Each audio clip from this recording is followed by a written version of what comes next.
ভারতের এমনও রাজ্য আছে যে সমস্ত রাজ্যের জরিপ করলে দেখা যাবে যে আদালতে যতগুলো খুনের মামলা হয়েছে, আদালতে যতগুলো মদ নেশা জুয়ার মামলা হয়েছে, আদালতে যতগুলো চুরি ডাকাতির মামলা হয়েছে, তার 80% মামলার আসামি মুসলমানেরা, আর 20% হচ্ছে হিন্দুরা। মানে পুরো জাতিটা একটা মদখোর, নেশাখোর, জুয়াখোর জাতিতে পরিণত হয়ে গেছে, বলে আয়াজ বিল্লাহ। তাহলে এদের উপর যদি আল্লাহর গজব না আসে, কাদের উপর আসবে? এদের উপর যদি আল্লাহর আযাব না আসে, কাদের উপর আসবে? যাদের চারিত্রিক অধঃপতন এই জায়গায় গিয়ে পৌঁছেছে। মুসলমানদের ভিতরে যে ঈমান আছে, এই ঈমান হাজারো লাখো কোটি কাফেরের ভিতরে যে কুফরি আছে তার চেয়ে উত্তম। এবং ওই সমস্ত কাফেরদের মধ্যে যে কুফরি আছে, কুফরি থাকার কারণে তারা ভীত, তারা সন্ত্রস্ত, তাদের মানসিক কোনো শান্তি নেই, যদিও তারা উন্নত। তো আমি সেই দিক থেকে আপনাদেরকে ছোট করছি না, কিন্তু উদাহরণ হিসেবে বলতে গিয়ে যে আমাদের যেখানে ঈমান আছে সেখানে আমাদের শিক্ষায় আরও বেশি এগিয়ে থাকা উচিত ছিল। আপনি ইউরোপ এবং আমেরিকায় গেলে তাদের বাস, ট্রেন, রেল, বিমান যেখানেই উঠেন না কেন, এমনকি পার্কে গেলেও আপনি দেখবেন যে মানুষ বই হাতে আছে এবং বই পড়তেছে। যেটা আমার নিজস্ব অভিজ্ঞতা আপনাকে বলতেছে। তথা তারা জ্ঞানের মাধ্যমেই পৃথিবীটা শাসন করতেছে।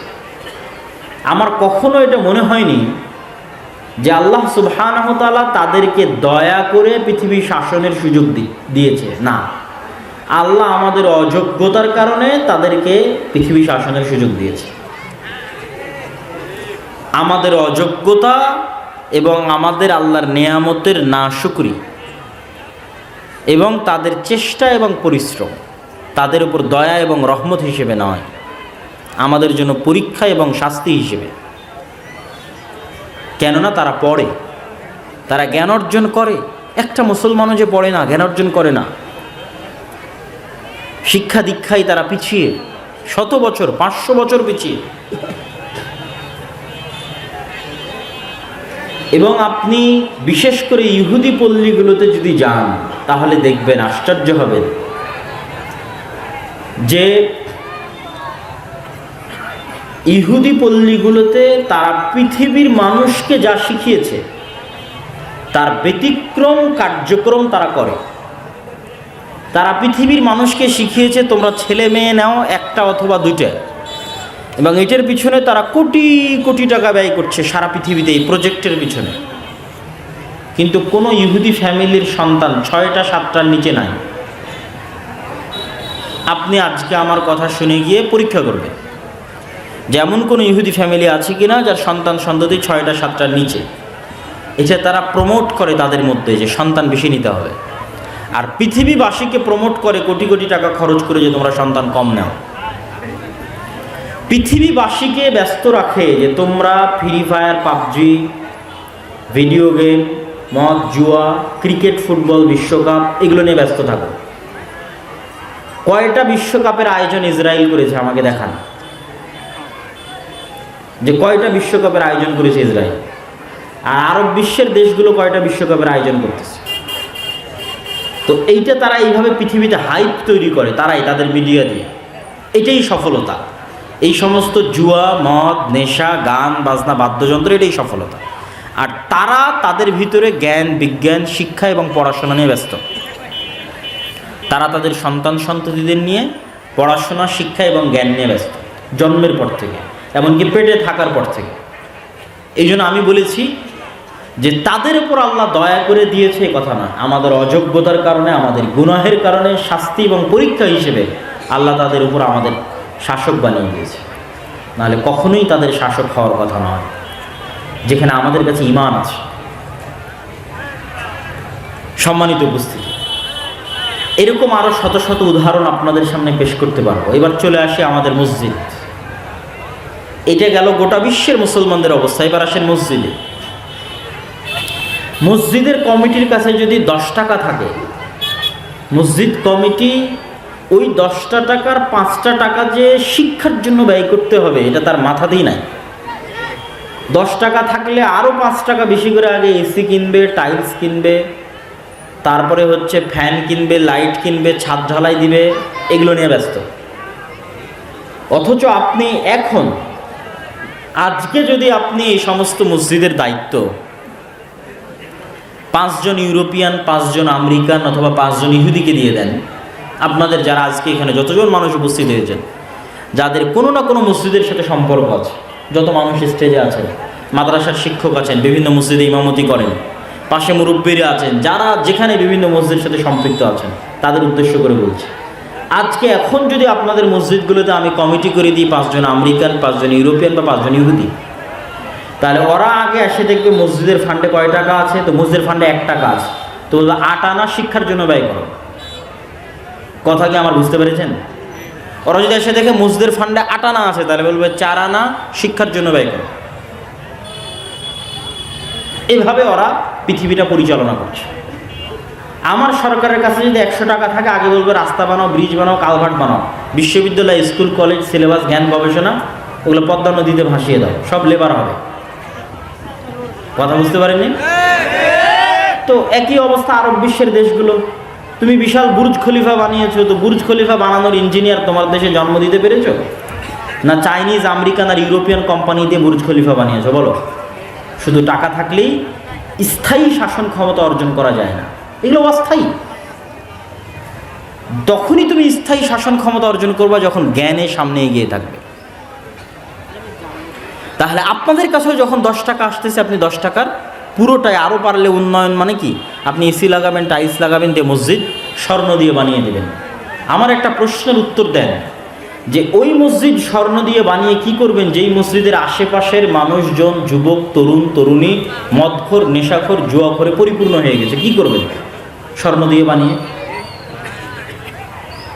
মসজিদ স্বর্ণ দিয়ে বানিয়ে কি করবেন যেই মসজিদের আশেপাশের তরুণ, যুবক, কিশোর মদ, জুয়া, নেশা, ফ্রি ফায়ার, পাবজিতে মত্ত?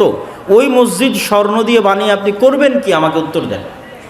ওই মসজিদে একদিন সালাত আদায় করার লোক থাকবে না। আপনার স্বর্ণের মসজিদ বিরান পড়ে থাকবে, কেউ সালাত আদায় করার থাকবে না, কেউ না। কিন্তু ওই মসজিদের 10টা টাকার 5টা টাকা যদি আপনি শিক্ষার জন্য ব্যয় করতেন, মসজিদ যদি নাও থাকে তো মুসলমানেরা খোলা মাঠে সালাত আদায় করবে। জুইলাত লিয়াল আরযু মাসজিদা, সমগ্র পৃথিবী আমার জন্য মসজিদ করা হয়েছে। এবং জরিপ করলে দেখা যাবে, আল্লাহ ভালো জানে কত লাখ, কত কোটি মুসলমানের সন্তান এই জেনারেশন কোরআন না শিখে এবং দ্বীনের জ্ঞান অর্জন না করে বড় হচ্ছে। কোরআন এমন একটি কিতাব, যেই কিতাবের সাথে মুসলিম উম্মার ভাগ্য লিখিত আছে। এই কিতাবের সাথে মুসলমানদের ভাগ্য লিখিত কিভাবে? আমাদের সমাজে, আমাদের বাড়িতে, আমাদের দেশে এই কিতাবের অবস্থা হবে যেমন, পৃথিবীতে আমাদের অবস্থা হবে তেমন। আমাদের সমাজে, আমাদের বাড়িতে, আমাদের রাষ্ট্রে এই কিতাবের অবস্থা হবে যেমন, আল্লাহ আমাদেরকে পৃথিবীতে বানিয়ে দিবেন তেমন। রাসূলুল্লাহ সাল্লাল্লাহু আলাইহি ওয়াসাল্লাম বলেন, ইন্নাল্লাহা ইয়ারফাউ বিহাযাল কিতাবি আকওয়ামান ওয়া ইয়াদউ বিহি আখারিন। আল্লাহ এই কিতাব দিয়ে এই উম্মতের একটা অংশকে পৃথিবীর সর্বোচ্চ স্থানে পৌঁছে দিয়েছেন, এই কিতাব দিয়ে এই উম্মতের একটা অংশকে পৃথিবীর সর্বনিম্ন স্থানে নামিয়ে দিয়েছেন। কোন অংশকে সর্বোচ্চ স্থানে পৌঁছে দিয়েছেন? ওমর রাদিয়াল্লাহু তাআলা আনহুর ইতিহাস পড়ে। ওমর রাদিয়াল্লাহু তাআলা আনহু যেই দিন মসজিদে আকসা, বাইতুল মুকাদ্দাস বিজয় করার জন্য রওনা দিচ্ছেন মদিনা থেকে, সেই দিন জেরুজালেম শহর ঘিরে রেখেছে আবু উবাইদা ইবনুল জাররাহ, খালিদ ইবনুল ওয়ালিদ, আমর ইবনুল আস সহ এই সমস্ত বিখ্যাত প্রধান সেনাপতি এবং সাহাবী সহ প্রায় 12,000 মুজাহিদ বাহিনী, যার মধ্যে 4,000 আল্লাহ রাসূলের সাহাবী জেরুজালেম ঘিরে রেখেছে কয়েক মাস যাবত। জেরুজালেমের পাদ্রীদের আহ্বান হচ্ছে আমিরুল মুমিনিন খলিফাতুল মুসলিমিন যতক্ষণ না আসবে ততক্ষণ মসজিদে আকসার চাবি আমরা হস্তান্তর করব না। আমিরুল মুমিনিন খলিফাতুল মুসলিমিন ওমর ইবনুল খাত্তাব রাদিয়াল্লাহু তাআলা আনহু মদিনা মুনাওয়ারা থেকে 1500 কিলোমিটার দূরের পথে রওনা দেওয়ার জন্য মাত্র একজন গোলামকে সাথে করে নিয়ে, তবুও পালাক্রমে কখনো গোলাম উটের পিঠে, কখনো তিনি উটের পিঠে, এইভাবে তিনি সামনের দিকে আগাতে থাকলেন। যখন তিনি জেরুজালেমের গেটে পৌঁছাচ্ছেন তখন আবু উবাইদা ইবনুল জাররাহ প্রধান সেনাপতি হন্তদন্ত হয়ে ছুটে এসে দেখছেন যে আমিরুল মুমিনিনের গায়ে জীর্ণ শীর্ণ কাপড় এবং আমিরুল মুমিনিন রশি ধরে টানছে এবং উটের পিঠে বসে আছে একজন ভৃত্য গোলাম। তখন আবু উবাইদা ইবনুল জাররাহ বলছে, ইয়া আমিরুল মুমিনিন ইন্নার রোমান ইয়ানজুরু ইলাইনা নাজরাতা কিল্লাহ। হে আমিরুল মুমিনিন, আজকে বিশাল রোমান এম্পায়ারের পতন, হেডকোয়ার্টারের পতন হচ্ছে। আজকের যুগে বাংলাদেশের হাতে বা আফগানিস্তানের হাতে আমেরিকার পতন যেমন, যে আফগানিস্তান থেকে কেউ গিয়ে আমেরিকার নিল, পাহাড় থেকে উঠে আসা, মরুভূমি থেকে উঠে আসা কোনো এক কৃষক, ঠিক তেমনি রোমান এম্পায়ারের হেডকোয়ার্টার জেরুজালেম বিজয় করছে মরুভূমি থেকে উঠে আসা একজন তৎকালীন যুগের, তাদের 20-30 বছর আগের যুগের একজন রাখাল। তিনি এখন আমিরুল মুমিনিন খলিফাতুল মুসলিমিন ওমর ইবনুল খাত্তাব। তো হে আমিরুল মুমিনিন, তারা আমাদের দিকে নিচু দৃষ্টিতে দেখবে যে দেখো মুসলমানদের আমিরের অবস্থা কি, খলিফার অবস্থা কি। তখন ওমর ইবনুল খাত্তাব রাদিয়াল্লাহু তাআলা আনহু ধমক দিয়ে বললেন, আবু উবাইদা, এই কথা যদি তুমি না হে অন্য কেউ বলতে আমি এত কষ্ট পেতাম না। আবু উবাইদা শোনো, কুন্না কওমান আযিল্লাহ, আজ থেকে 20-30 বছর আগে জাহিলিয়াতের যুগে আরবের মরুভূমিতে মক্কা এবং মদিনায় গত 1000 বছরেও কোনো সাম্রাজ্য কায়েম হয়নি, গত 100 বছরেও কোনো রাজত্ব তৈরি হয়নি। আমরা সেই জাহিলি যুগের মরুভূমির রাখাল, অন্ধকারাচ্ছন্ন যুগের মানুষ। আমাদের না কোনো নাম ছিল, না সুনাম, না খ্যাতি, না আমাদের দুনিয়াতে কেউ চিনত, না আমাদের কোনো টাকা পয়সা ছিল, না ক্ষমতা, না রাজত্ব ছিল। কুন্না কওমান আযিল্লাহ, আমরা নাম পরিচয়বিহীন এক অধঃপতিত জাহিলি যুগে বসবাস করা একদল মানুষ ছিলাম। আজ আল্লাহ আমার মতো ওমর রাদিয়াল্লাহু তাআলা আনহুকে কোন পর্যায়ে পৌঁছে দিয়েছে যে আমি রোমান এম্পায়ারের হেডকোয়ার্টার জেরুজালেম বিজয় করছি। তার কারণ কি জানো? ইসলাম, কোরআন, এই কিতাবের মূল্যায়ন, দ্বীনের মূল্যায়ন। উপস্থিত 4000 সাহাবীর মধ্যে কোরআনের মূল্যায়ন যেমন ছিল, দ্বীনের মূল্যায়ন যেমন ছিল, পৃথিবীতে তাদের ক্ষমতা তেমন ছিল। আর আজকে আমাদের অধঃপতিত নিচে নামিয়ে দিয়েছে কিভাবে? আজ 80 বছর থেকে আমরা মুসলমানেরা মসজিদে আকসায় নামাজি সালাতি পড়তে যেতে পারি না, মাহরুম, বঞ্চিত। আল্লাহ সুবহানাহু ওয়া তাআলার তিনটে পবিত্র ঘরের একটা পবিত্র ঘরে যাওয়ার ভাগ্য আল্লাহ আমাদের দেয়নি। এই হলো আমাদের অবস্থা। আল্লাহ আমাদেরকে এই পর্যায়ে নামিয়ে দিয়েছে কেন? আমাদের বাড়ি ঘরে দ্বীন এবং কোরআনের অবস্থা যেমন হয়ে গেছে আল্লাহ আমাদের তেমন করে দিয়েছে। এবং উম্মতে মুহাম্মাদির উপর আল্লাহর গজবের ধরন এটাই। উম্মতে মুহাম্মাদির উপর আল্লাহ সুবহানাহু ওয়া তাআলার আযাব, গজব, পরীক্ষা অতীতের উম্মতের মতো হবে না। নূহ আলাইহিস সালাতু ওয়াস সালামের কওমকে আল্লাহ বন্যা দিয়ে ডুবিয়ে দিয়েছেন। লূত আলাইহিস সালাতু ওয়াস সালামের কওমকে আল্লাহ শহর উল্টিয়ে দিয়েছেন। আদ, সামুদ, তাদেরকে আল্লাহ সুবহানাহু ওয়া তাআলা বিকট আওয়াজ, ঝড় ঝঞ্ঝা, বৃষ্টি দিয়ে ধ্বংস করে দিয়েছেন। বনু ইসরাইলের একটা অংশকে আল্লাহ বানরে এবং শূকরে পরিণত করে দিয়েছেন। উম্মতে মুহাম্মাদির উপর আযাবের ধরনের মধ্যে একটা ধরন বানর এবং শূকরে পরিণত করা আছে। হাদিসে আল্লাহর নবী বলেছেন, আমার উম্মতের একদল মানুষ বানর এবং শূকরে পরিণত হয়ে যাবে। যারা গান বাজনা, বাদ্যযন্ত্র, অশ্লীলতা, বেহায়াপনার সাথে সম্পৃক্ত থাকবে, মদ এবং নেশার সাথে সম্পৃক্ত থাকবে, তাদের একদল মানুষ রাতে রাতে শূকর এবং বানরে পরিণত হয়ে যাবে। আর শূকর এবং বানরে পরিণত হওয়া কঠিন কিছু নয়। আজকের যারা বিজ্ঞানী গবেষণা করছে তারা মনে করছে যে আমরা বানর থেকে তৈরি হয়েছি, নাউজুবিল্লাহ, যে আমরা বানর থেকে এসেছি। আসলে বিষয়টা উল্টা। বরং মানুষই বানর হয়ে যেতে পারে। বানর থেকে মানুষ এসেছে তা নয়। শরীয়ত কি বলে? মানুষই কি হয়ে যেতে পারে বলেন তো? বানর হয়ে যেতে পারে, মানুষই শুকুর হয়ে যেতে পারে। বিজ্ঞানীরা ধোঁকা খেয়েছে কিসে? মানুষের যে ডিএনএ আছে আর বানর আর শুকুরের যে ডিএনএ আছে, এই দুই ডিএনএ এত বেশি মিল যে মানুষ যদি আর দ্বিতীয় কোনো প্রাণীতে পরিণত হওয়ার সম্ভাবনা থাকে তাহলে সেটা বানর আর শুকুর। আর তৃতীয় কোনো প্রাণীতে মানুষের রূপান্তর সম্ভব নয়। এই জন্য আল্লাহর আযাব এবং গজব হিসেবে বনী ইসরাইলদের কি হয়েছিল? আল্লাহ সামান্য ডিএনএ পরিবর্তন করে দিয়েছে, ওরা রাতের অন্ধকারে বানর আর শুকুর হয়ে গেছে। কেন? মানুষ থেকে বানর শুকুর করা খুবই সহজ। প্রচণ্ড মিল আছে বানর এবং শুকুরের ডিএনএর সাথে মানুষের ডিএনএ। এই ডিএনএর মিল দেখে বিজ্ঞানীরা পাগলেরা ভুল বুঝেছে কি যে আমরা হয়তো বানর থেকে মানুষ হয়েছে। নাউযুবিল্লাহ। আসলে শরীয়ত কি বলছে? মানুষই কি হয়ে যেতে পারে? বানর এবং শুকুর হয়ে যেতে পারে। মানুষ বানর এবং শুকুর থেকে আসেনি, কিন্তু মানুষ বানর এবং শুকুর হয়ে যেতে পারে। কিন্তু এটাও মনে রাখতে হবে আল্লাহর আযাব এবং গজবের কারণে জি না না ডাকেন এটা, মানুষ আযাব এবং গজবের কারণে যারা বানর এবং শুকুরে পরিণত হয়ে যায় তারা কিন্তু আবার বেঁচে থাকে না, তারা মারা যায়, তাদের বংশ পরম্পরা বৃদ্ধি হয় না। সুতরাং আমরা এটাও বলতে পারবো না যে আজকে যারা বানর আছে তারা বনী ইসরাইলের ওই অভিশপ্ত যাদের মানুষকে আল্লাহ বানর বানিয়ে দিয়েছিল তাদের পরবর্তী বংশধর, তা না। বানর আল্লাহর একটা স্বতন্ত্র সৃষ্টি, শুকুর আল্লাহর একটা স্বতন্ত্র সৃষ্টি, মানুষ আল্লাহর একটা স্বতন্ত্র সৃষ্টি। কিন্তু মানুষ যদি দ্বিতীয় কোনো পশুতে পরিণত হয় তাহলে সেটা কোন পশুতে পরিণত হবে? বানর এবং শুকুর। এটা আল্লাহর গজব, আযাব। ঠিক উম্মতে মুহাম্মাদির উপর আল্লাহর আরেকটা আযাব এবং গজব স্থায়ীভাবে থাকতেই থাকবে। সেটা কি?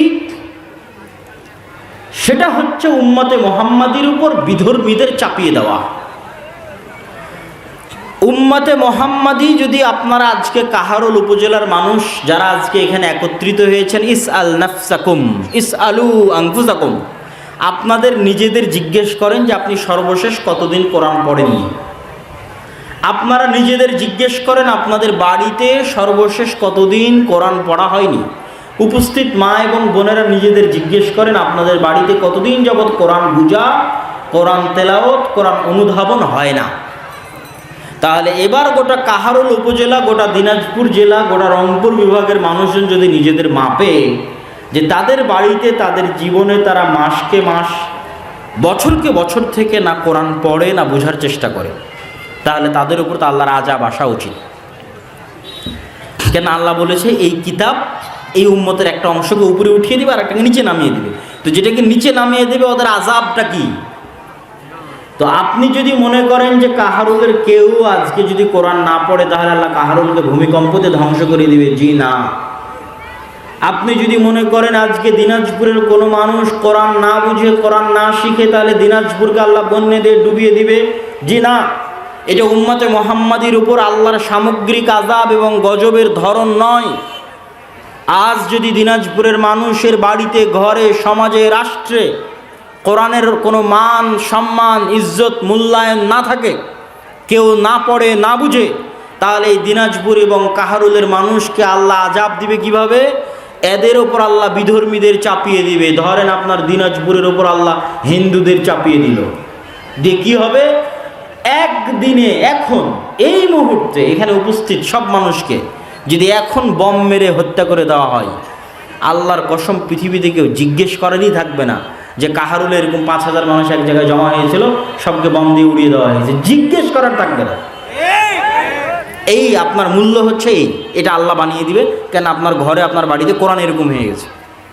গোটা দিনাজপুরের মানুষকে যদি একদিনে জবাই করে দেওয়া হয়, সারা পৃথিবীর কোনো কোনায় উচ্চারিতই হবে না দিনাজপুরের নাম, যে দিনাজপুরে 1 লক্ষ মানুষ ছিল, একদিনে হিন্দুরা জবাই করে দিয়েছে, কেউ নামই নেবে না। কেন? আপনার বাড়িতে, আপনার ঘরে কোরআন এরকম হয়ে গেছে। আমি যদি বুঝাতে না পারি এটা আমার ব্যর্থতা, কিন্তু কোরআন এবং হাদিস থেকে ব্যাখ্যা করেই আপনাকে আমি বলতেছি যে উম্মতে মুহাম্মাদির উপর আযাবের ধরন হচ্ছে এটা, শাস্তি গজবের ধরন হচ্ছে এটা। এবং এইভাবে আল্লাহ উম্মতে মুহাম্মাদিকে আযাব এবং গজব দিয়েছে। অন্য কোনোভাবে আপনি পাবেন না যে গোটা 1400 বছরের ইতিহাসে কোনো মুসলিম শহর মাটিতে ধ্বংস হয়ে গেছে, পাবেন না। কোনো মুসলিম শহর সমূলে বন্যায় ধ্বংস হয়ে গেছে, পাবেন না। মানে কি মুসলমানদের আজীবনই ভালো ছিল? না। কিন্তু কি পাবেন? বাগদাদের ইতিহাস পড়ে দেখেন, একদিনে লক্ষ লক্ষ মুসলমানকে জবাই করেছে আলাকুকা। এটা শাস্তি, এটা আযাব। স্পেনের ইতিহাস পড়ে দেখেন কিভাবে নিদারুণ, করুণ ও বর্বরভাবে স্পেন থেকে মুসলমানদের বিতাড়িত করা হয়েছে, এটাই শাস্তি। রোহিঙ্গাদের চোখের সামনে দেখে আসেন যে কিভাবে রোহিঙ্গাদেরকে তাদের দেশ থেকে বিতাড়িত করা হচ্ছে। ফিলিস্তিনকে চোখের সামনে দেখেন, সম্মানিত উপস্থিতি। এবং এখান থেকে শিক্ষা গ্রহণ করতে হবে। শিক্ষা গ্রহণ না করলে আপনিও একদিন গাজা হয়ে যাবেন। মানে আপনার বাংলাদেশও একদিন কি হয়ে যাবে? গাজা, ফিলিস্তিনের গাজা। এবং ফিলিস্তিনের গাজার চেয়ে বেশি ভয়ঙ্কর হবে। ফিলিস্তিনের গাজায় তো তাও আশেপাশে মুসলমান দেশ আছে, 2-5টা সহযোগিতা করতে পারছে। আপনার বাংলাদেশকে যদি গাজা বানিয়ে দিই, তো বাংলাদেশে 2-10 কিলোমিটার 50 কিলোমিটারের মধ্যে কোনো মুসলমান দেশ নাই। সুতরাং আপনার এখানে সহযোগিতা পৌঁছানোর মতো কেউ থাকবে না। তাহলে আপনাকে আল্লাহর আযাব এবং গজব থেকে বাঁচতে হবে। আযাব এবং গজব থেকে বাঁচতে দিনের রাস্তায় ফিরে আসতে হবে। দিনকে যে জাতি যত শক্ত করে আঁকড়ে ধরবে, ওদের আত্মমর্যাদা, আত্মসম্মান আল্লাহ তত বাড়িয়ে দিবে। পৃথিবীতে ওদের শক্তি, সাহস, দাপট আল্লাহ তত বাড়িয়ে দিবে। তাদের মাটিতে তাদের পা আল্লাহ তত মজবুত করে দিবে। এটার জ্বলন্ত উদাহরণ মুসলমানের। সম্মানিত উপস্থিতি, এই জন্য আমাদেরকে দিনের রাস্তায় ফিরে আসা ছাড়া, আমাদের মসজিদগুলোতে মৌলিক দিন শিক্ষার ব্যবস্থা করা ছাড়া, আমাদের শতভাগ মুসলমান সন্তানের কাছে দিনের ন্যূনতম জ্ঞান পৌঁছে দেওয়া ছাড়া, শিক্ষার এই আন্দোলন, শিক্ষার এই সংগ্রাম ছাড়া, কেন এই দিনটা হচ্ছে জ্ঞানের দিন। আল উলামা ওয়ারাসাতুল আম্বিয়া লা ইউরিসুনা দিনারান ওয়ালা দিরহামান। এই দিনটা জ্ঞানের দিন। আমাদের নবী মুহাম্মদ সাল্লাল্লাহু আলাইহি ওয়াসাল্লাম আল্লাহর কাছ থেকে জ্ঞান রিসিভ করেছেন। সেই জ্ঞান তিনি আমাদের পৌঁছে দিয়ে গেছেন এই কোরআনে এবং হাদিসে। ইসলাম এসেছে জাহিলিয়াত, মূর্খতার বিপরীতে। ইসলামের প্রথম আয়াত ইকরা বিসমি রাব্বিকাল্লাযী খালাক, তোমরা পড়ো। এই বইয়ের নাম হচ্ছে কোরআন। কোরআন শব্দের অর্থ হচ্ছে পড়া। কোরআন শব্দের শাব্দিক অর্থ হচ্ছে অত্যাধিক পাঠকৃত, পঠিত। তথা পুরো দিনটা হচ্ছে জ্ঞানের দিন। জ্ঞানের ট্রান্সফরমেশন যত বেশি হবে, এই দিন তত ছড়িয়ে যাবে। কিয়ামত পর্যন্ত আর কোনো নবী আসবে না, কিন্তু এই দিনকে ছড়িয়ে দিবে কারা? এই জ্ঞানের উত্তরসূরি যারা, তারা। এই জন্য আমাদের সর্বোচ্চ চেষ্টা করতে হবে জ্ঞান পৌঁছে দেওয়ার। মুসলমানের সন্তানের কাছে দিনের ন্যূনতম মৌলিক জ্ঞান পৌঁছে দেওয়া, এটাই দাওয়াতি কাজ, এটাই শ্রেষ্ঠ দাওয়াতি কাজ। রাসূলুল্লাহ সাল্লাল্লাহু আলাইহি ওয়াসাল্লাম বলেছেন, খায়রুকুম মান তাআল্লামাল কোরআন ওয়া আল্লামা। তোমাদের মধ্যে সর্বশ্রেষ্ঠ সে যে কোরআন শিখে এবং শিখায়, এটাই শ্রেষ্ঠ দাওয়াতি কাজ। আর এই জন্য এই শিক্ষার দাওয়াতি কাজের সবচেয়ে বড় শত্রু, কোরআনের জ্ঞান ছড়িয়ে দেওয়ার দাওয়াতি কাজের সবচেয়ে বড় শত্রু শয়তান। সবচেয়ে বড় শত্রুকে বলেন শয়তান। আপনাকে আমি দলিল দিই, শয়তান যে সবচেয়ে বড় শত্রু তার দলিল। আমরা খাবারের শুরুতে বললাম বিসমিল্লাহ, পানির শুরুতে বললাম বিসমিল্লাহ, বাথরুম টয়লেটে গিয়ে যাওয়ার শুরুতে বললাম বিসমিল্লাহ, যে কোনো ভালো কাজের শুরুতে বললাম বিসমিল্লাহ, পশু প্রাণী জবাই করার শুরুতে বললাম বিসমিল্লাহ, আর কোরআন পড়ার শুরুতে বললাম আউযু বিল্লাহি মিনাশ শাইতানির রাজিম। একমাত্র ব্যতিক্রম কোরআন, যার শুরুতে আপনাকে শয়তান থেকে বাঁচতে চাইতে হবে, তারপরে বিসমিল্লাহ। কোরআন পড়ার শুরুতে আগে শয়তান থেকে বাঁচতে চাও, তারপরে বিসমিল্লাহ বলো। কেন? এই কোরআন তোমাকে শয়তান পড়তে দিবে না, এই কোরআন তোমাকে শয়তান শিখতে দিবে না। আমরা যতজন গত 1 মাস, 6 মাস, 5 দিন, 1 সপ্তাহ, 10 দিন যাবৎ কোরআন থেকে দূরে আছি, কোরআন বুঝা এবং কোরআন শিখা এবং পড়া থেকে দূরে আছে, আমাদেরকে কে দূরে রেখেছে ভাই? শয়তান। আমাদের যাদের বাড়িতে মাসকে মাস থেকে কোরআন তেলাওয়াত হয় না, বুঝা হয় না, শিখা হয় না, পড়া হয় না, এই বাড়িগুলো কারা দখল করে রেখেছে? শয়তান। এবং শয়তান কোনো কাল্পনিক চরিত্রের নাম নয়। বিভিন্ন যে সায়েন্স ফিকশনের যে গল্প, কাল্পনিক গল্প, কাল্পনিক উপন্যাস, কাল্পনিক ভূত পেত্নির গল্প, এই কাল্পনিক কোনো চরিত্রের নাম শয়তান নয়। শয়তান এক অতি বাস্তব, অতি সত্য এবং অতি ভয়ঙ্কর চরিত্রের নাম হচ্ছে শয়তান। আল্লাহ সুবহানাহু ওয়া তাআলা এই পৃথিবী ডেভেলপ করার আগেই, যেভাবে আপনারা সফটওয়্যার ডেভেলপ করেন, অ্যাপ ডেভেলপ করেন, এই পৃথিবীর সিস্টেম যখন আল্লাহ ডেভেলপ করেছেন, এই পৃথিবীকে আল্লাহ একটা সিস্টেমে তৈরি করেছেন, যেই সিস্টেমগুলো অপরিবর্তনীয়, একমাত্র আল্লাহ চাইলে পরিবর্তন হতে পারে। যেমন এই পৃথিবীতে আল্লাহ সিস্টেম কি দিয়েছেন? আগুন জ্বালাবে, এটা সিস্টেম। যে আমি আগুনের মধ্যে হাত দিলে আমার হাত পুড়ে যাবে, এটাই সিস্টেম পৃথিবীতে। কিন্তু আগুন নাও পুড়াতে পারে যদি আল্লাহ বলে ইয়া নারু কুনি বারদান ওয়া সালামান আলা ইব্রাহিম, হে আগুন তুমি ইব্রাহিমের জন্য ঠান্ডা শীতল বরফ হয়ে যাও। এই পৃথিবীর সিস্টেম হচ্ছে চাকু দিয়ে ছুরি চালালে কাটবে, এটা সিস্টেম। ঠিক এই পৃথিবীর অন্যতম একটা সিস্টেম হচ্ছে আল্লাহ মানুষকে রক্ষণাত্মক ভূমিকায় রেখে মানুষের শত্রু হিসেবে বানিয়ে দিয়েছেন, এনিমি হিসেবে বানিয়ে দিয়েছেন শয়তানকে। যেমন ভিডিও গেমে যুবক এবং কিশোরদের এনিমি থাকে, শত্রু থাকে, যার বিরুদ্ধে সে লড়াই করে। এবং প্রতিটা গেম, প্রতিটা খেলায় পাল্টা প্রতিপক্ষ থাকে। ভোটের রাজনীতিতেও পাল্টা প্রতিপক্ষ আছে, ক্রিকেট ফুটবলও পাল্টা প্রতিপক্ষ আছে, ভিডিও গেমের মধ্যেও পাল্টা প্রতিপক্ষ আছে, যে হচ্ছে এনিমি। তো এই পৃথিবীকে আল্লাহ ওইভাবেই ডেভেলপ করেছে যে মানুষের জন্য আল্লাহ কাকে শত্রু করে দিয়েছে বলেন তো? শয়তানকে শত্রু করে দিয়েছে। এবং শয়তানকে আল্লাহ আক্রমণ করার সর্বোচ্চ ক্ষমতা দিয়েছে। শয়তানকে আক্রমণ করার সর্বোচ্চ ক্ষমতা দিতে গিয়ে রাসূলুল্লাহ সাল্লাল্লাহু আলাইহি ওয়াসাল্লাম বলেন, ইয়াজরি মাজরা দাম, শয়তান মানুষের রক্ত কণিকার সাথে প্রবাহিত হয়, চলতে পারে। মানুষের শরীরের রগে রগে, রক্তে রক্তে শয়তান চলতে পারে। ইয়াজরি মাজরা দাম, এই ক্ষমতা আল্লাহ শয়তানকে দিয়েছে। শয়তানকে দ্বিতীয় ভয়ঙ্কর যে ক্ষমতা আল্লাহ দিয়েছে আদম সন্তানের উপর আক্রমণ করার জন্য, সেটা হচ্ছে ইউয়াসবিসু ফি সুদুরিন নাস।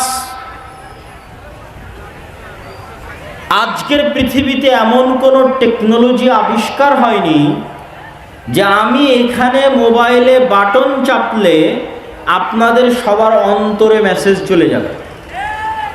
এরকম কোনো টেকনোলজি আবিষ্কার হয়নি। যদি হতো তাহলে আমাকে রাজশাহী থেকে সফর করে আর শায়েখ আব্দুর রাজ্জাক বিন ইউসুফকে ঢাকা থেকে সফর করে আজ এখানে আসা লাগতো না। আমরা একটা বাটন চাপতাম আর এখানে যতজন উপস্থিত হয়েছে সবার অন্তরে অন্তরে মেসেজ চলে যেত। কিন্তু মোবাইল বলেন, কম্পিউটার বলেন, মাইক বলেন, এগুলো একটাও সেই প্রযুক্তি নয়। সবগুলোই কি আমাকে চিল্লাতে হবে আর আপনি কান দিয়ে শুনবেন। পার্থক্য এতটুকু কি, আমি মোবাইলে চিল্লাচ্ছি, আপনি 1000 কিলোমিটার দূরে মোবাইল দিয়ে শুনছেন, কিন্তু ভাই কান দিয়েই শুনতে হবে, আপনার অন্তরে পাঠানোর কোনো উপায় নাই। পার্থক্যকে আগে মুখে বলতাম, এখন মাইকে চিল্লাচ্ছি, আপনাকে কান দিয়েই শুনতে হচ্ছে, আপনার অন্তরে দেওয়ার কোনো উপায় আমার কাছে নাই। কিন্তু শয়তানকে আল্লাহ এই শক্তি দিয়ে দিয়েছে যে শয়তান যদি আমাদের কিছু বলতে চায় তাহলে আমাদের কানে বলা লাগবে না, আমাদেরকে চিঠি লেখা লাগবে না যে আমরা পড়ব, মেসেজ লেখা লাগবে না যে আমরা পড়ব, সরাসরি ইউয়াসবিসু ফি সুদুরিন নাস, শয়তান সরাসরি কোথায় মেসেজ দিতে পারে? অন্তরে। শয়তান সরাসরি মানুষের অন্তরে মেসেজ দিতে পারে। ফলত আদম সন্তান মহাবিপদে। আদম সন্তান জানে না কোনটা তার ইচ্ছা, কোনটা শয়তানের প্ররোচনা। এই এক বিপদে আমরা প্রতি সেকেন্ড পার করছি। আল্লাহর কসম, প্রত্যেকটা সেকেন্ড আমরা এই বিপদে পার করছি। আপনি যদি শয়তানের এই অংশটুকু ভালোভাবে বুঝে যান, আপনার কাছে গোটা দুনিয়া পানির মতো, দুধ কা দুধ পানি কা পানি হয়ে যায়গা। যে পৃথিবীতে কি চলতেছে আপনি ধরে ফেলতে পারবেন, পৃথিবীর রহস্য কি ধরে ফেলতে পারবেন। আপনি সকালবেলা ফজরের সালাত বাদ দিয়ে ঘুমিয়ে আছেন, আপনি মনে করছেন আমার আরামের জন্য ঘুমিয়ে আছি, আমার আয়েশের জন্য ঘুমিয়ে আছে। কিন্তু এই লজিক যদি আপনি বুঝে যান যে পৃথিবীর ডেভেলপ সিস্টেমটা কিভাবে ডেভেলপ করা আছে, তাহলে আপনি বুঝবেন যে সকালে আপনার ইচ্ছায় আপনি ঘুমিয়ে নাই, বরং শয়তানের প্ররোচনায় আপনি ঘুমিয়ে আছেন। কিন্তু এটা আপনি জানেনই না যে শয়তান আপনাকে এভাবে আপনার অন্তরে মেসেজ দিতে পারে। এই ক্ষমতা শয়তানের আছে। এটা আপনাকে দুনিয়ার কোনো স্কুল, কোনো কলেজ, কোনো ইউনিভার্সিটি, কোনো থিসিস, কোনো রিসার্চ পেপার কেউ আপনাকে বলবে না। পৃথিবীর কেউ আপনাকে বলে দিবে না এটা।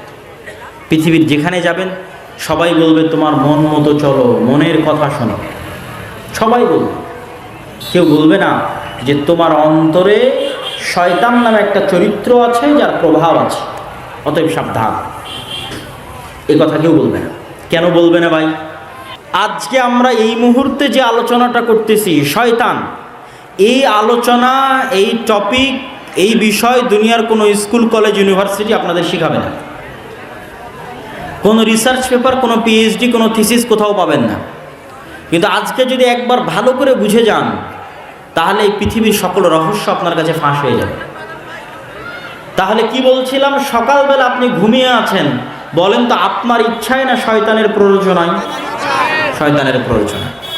এবং আল্লাহর নবী সরাসরি হাদিসে বলছেন যে শয়তান মানুষের কাঁধের কাছে এসে গিট দেয় আর বলে, নাম ইন্নাল লাইলা লাতাবিল, ঘুমাও, রাত অনেক লম্বা, ঘুমাও, অনেক রাত লম্বা, শয়তান বলে।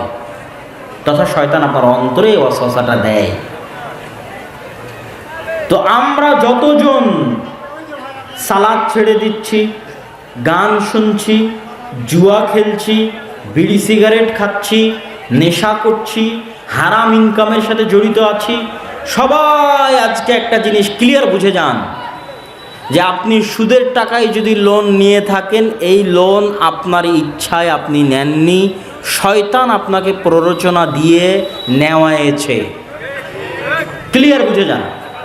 আপনি যদি গান শুনতে আপনার ভালো লাগে, আমি আপনাকে আল্লাহর কসম করে বলছি, এটা আপনার নিজের পরিপূর্ণ ইচ্ছা নয়, বরং এখানে শয়তানের প্ররোচনা আছে। সে আপনার কানে এবং আপনার অন্তরে এটাকে ভালো লাগায়। এর এতখানি আক্রমণ করার ক্ষমতা আল্লাহ শয়তানকে দিয়ে দিয়েছে।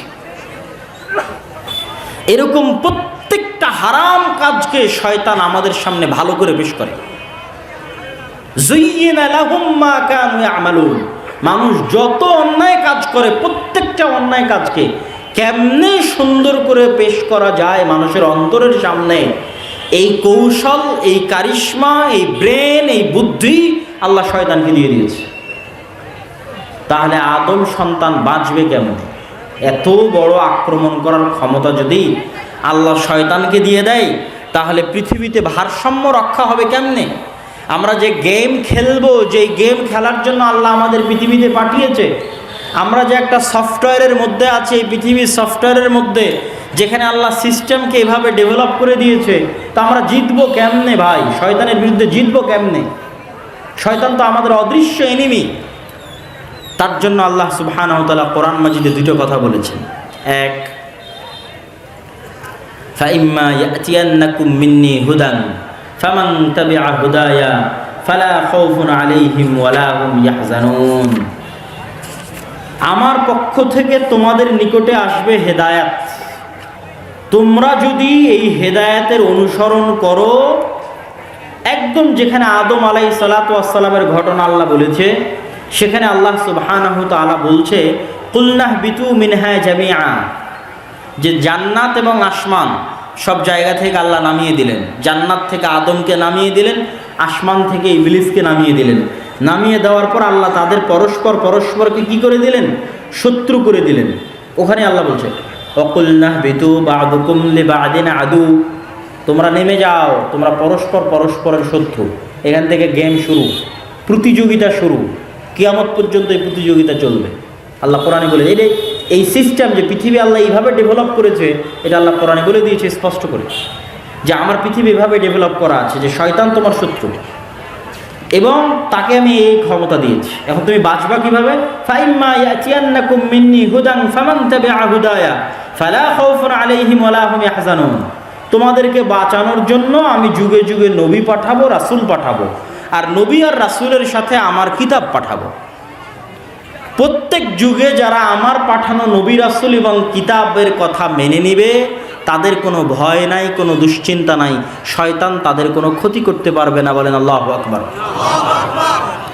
কিন্তু এই কোরআন থাকার পরেও, নবী থাকার পরেও মানুষ যেভাবে আল্লাহ শয়তানকে ক্ষমতা দিয়েছে, ভয়ঙ্কর লেভেলের ক্ষমতা, সেখানে মানুষ পথভ্রষ্ট হবে না? হবে না? বলেন হবে। যেখানে আমাদের আদি পিতা পথভ্রষ্ট হয়ে গেছে, তাকে শয়তান ভ্রান্ত পথে নিয়ে চলে গেছে, সেখানে আমরা তো করবই। আমাদের আদি পিতা যদি ভুল করে থাকে আমাদেরও ভুল হবে। এই জন্য আল্লাহর পক্ষ থেকে যুদ্ধে জিতার জন্য আল্লাহর পক্ষ থেকে ছাড়, অফার, যে এইটা হলো আমার লজিক, এই লজিকে তোমরা যুদ্ধ করো। আমি শয়তানকে দিয়েছি এই ক্ষমতা, তোমাদের জন্য দিয়েছি নবী রাসূল কিতাব, লড়তে থাকো। তারপরও তোমাদের জন্য বিশেষ অফার, আমি আল্লাহ তোমাদের জান্নাতে নিয়ে যেতে চাই, আর শয়তান তোমাদেরকে জাহান্নামে নিয়ে যেতে চায়। শয়তানের ওয়াদা এবং শয়তানের শপথ হচ্ছে শয়তান আমাদেরকে জাহান্নামে নিয়ে যাবে। শয়তানের ওয়াদা কি? শয়তান বলছে ওয়ালা উদিল্লান্নাহুম ওয়ালা উমান্নিয়ান্নাহুম ওয়ালা আমুরান্নাহুম, অবশ্যই আমি আদম সন্তানকে পথভ্রষ্ট করব, যে কোনো মূল্যে আমি আদম সন্তানকে পথভ্রষ্ট করব। এটা হচ্ছে শয়তানের ওয়াদা। তো এখন আল্লাহ তার শয়তানের বিপরীতে গিয়ে আল্লাহ একটা চ্যালেঞ্জ করে দিলেন যে শয়তান নিয়ে যেতে চায় জাহান্নামে, আল্লাহ নিয়ে যেতে চান কোথায় বলেন তো? জান্নাতে।